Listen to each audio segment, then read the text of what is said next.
வணக்கம். சமீபத்தில் ஒரு சகோதரர் என்கிட்ட கேட்டார். அவர் இயற்கை உணவு சாப்பிட்டு வாழ விரும்புகிறதாகவும், இயற்கை உணவு சாப்பிட்டா அவருக்கு உடம்பு நல்லா இருக்கணும். ஆனால் மற்றவங்களாம் அவரை ரொம்ப ஃபோர்ஸ் பண்ணுறாங்க சமைத்த உணவு சாப்பிட்றதுக்கு அப்படின்னு சொல்லியிருந்தார். இதை கேட்டோன்னே எனக்கு ஓஷோ அவர்களின் புத்தகத்தில் படித்த ஒரு செய்தி தான் ஞாபகம் வந்துச்சு. அதாவது ஒரு குடும்பத்தில் ஒரு குடிகாரனை கூட வாழ விட்டுருவாங்க. ஏன்னா அவன் அவங்கள விட கீழ்நிலையில் இருக்கான். அதனால் அவங்களால அதை ஏற்றுக்க முடியும். ஆனால் ஒரு குடும்பத்துலேயோ ஒரு சமூகத்துலேயோ இயற்கை உணவு சாப்பிட்டு பிரம்மச்சரியம் கடைப்பிடித்து நேர்மையான சத்தியத்தின் பாதையில் போகிற, எளிமையின் பாதையில் போகிற ஒருத்தரை யாரும் ஏற்றுக்க மாட்டாங்க. ஏன்னா அவங்களுக்கெல்லாம் உள்ளுணர்வாக தெரியும் இவங்க நம்மளை விட உயர்நிலையில் இருக்காங்கன்னு. அதை அவங்களால ஏற்றுக்க முடியாது. அதனால தான் அவங்க நீ இந்த மாதிரி போகாத, இந்த மாதிரி போனால் அப்படி ஆயிரும் இப்படி ஆயிரும் பயமுறுத்தி அவங்களோட நிலைக்கோ இல்லாட்டி அவங்கள விட கீழ் நிலைக்கோ இறக்க பார்ப்பாங்க. அப்போ நம்ம தான் அதில் தெளிவாக இருந்து நம்மளுடைய நிலையில் பிடிவாதமாக வைராக்கியமாக இருக்கணும். இப்போ பார்த்திங்கன்னா இந்த சத்தியத்தின் போகிற பாதையில் இருக்கிறவங்க எல்லாருக்குமே நிறைய மன வலிமை தேவைப்படுது.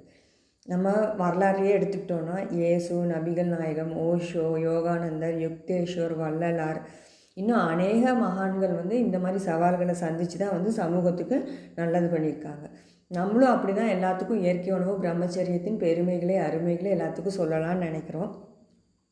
ஆனால் எல்லோரும் இந்த மாதிரி ரியாக்ட் பண்ணுறதை பார்க்கும்போது நிறைய இடம் போனால் என்ன, வளம் போனால் என்ன, நம்ம வேணால் விழுந்து புரண்டாமல் இருந்தால் சரின்னு எல்லோரும் தங்களை தனிமைப்படுத்திக்கிறாங்க. இன்னொன்று நம்ம மேலே அன்பு கொண்டவர்களின் விருந்தோம்பல். அதாவது அன்பு அதீதமாக போயிடுச்சுன்னா அதே ஒரு தொல்லையாயிரும்னு சொல்லுவாங்க. அது மாதிரி தான் நம்மளை சமைத்த உணவு சாப்பிட சொல்லி வற்புறுத்துறது. உங்களோட அன்பை நான் அங்கே யார் வீட்டுக்காவது வந்தால் இயற்கை உணவுகள் மூலமாக செலுத்தலாமே. நீங்கள் கொட்டை பருப்புகள், பாதாம், முந்திரி, மற்ற பழ வகைகள், தேங்காய், வாழைப்பழம் இந்த மாதிரி உங்களுடைய பழங்கள் வாங்கி தந்து உங்கள் அன்பை செலுத்தலாம். அதுவும் ஒரு வித விருந்தோம்பல் தான். அதே மாதிரி சமைத்த உணவுலேருந்து இயற்கை உணவிற்கு மாறும்போது நம்மளோட உடல் எப்படி ஒரு செடியை ஒரு இடத்துலேருந்து இன்னொரு இடத்துக்கு மாற்றி வைக்கும்போது வாடி வதங்கி அதுக்கப்புறம் தான் மலர்ச்சி ஆகுமோ, அதே மாதிரி சமைத்த உணவுலேருந்து இயற்கை உணவிற்கு மாறும்போது உடல் கழிவுகளை பல்வேறு விதமாக வெளியேற்றும். சளி, காய்ச்சல், உடல்வலி, தலைவலி, வயிற்றுப்போக்கு, இந்த மாதிரி வாந்தி, இந்த மாதிரி பல விதங்களில் வெளியேற்றும். அப்போ சோர்வாகவும் இருக்கும். உடம்பு கொஞ்சம் ஒல்லியாகி அதுக்கப்புறம் தான் உடம்பு எடை கூடும்.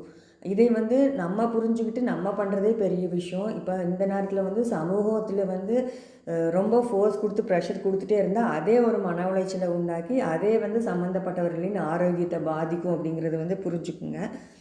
அதனால் இயற்கை உணவு, பிரம்மச்சரியம், நேர்மை, எளிமை, வாய்மை, சத்தியம் இதையெல்லாம் கடைப்பிடிக்கிறவங்களை நீங்கள் ஊக்குவீங்க.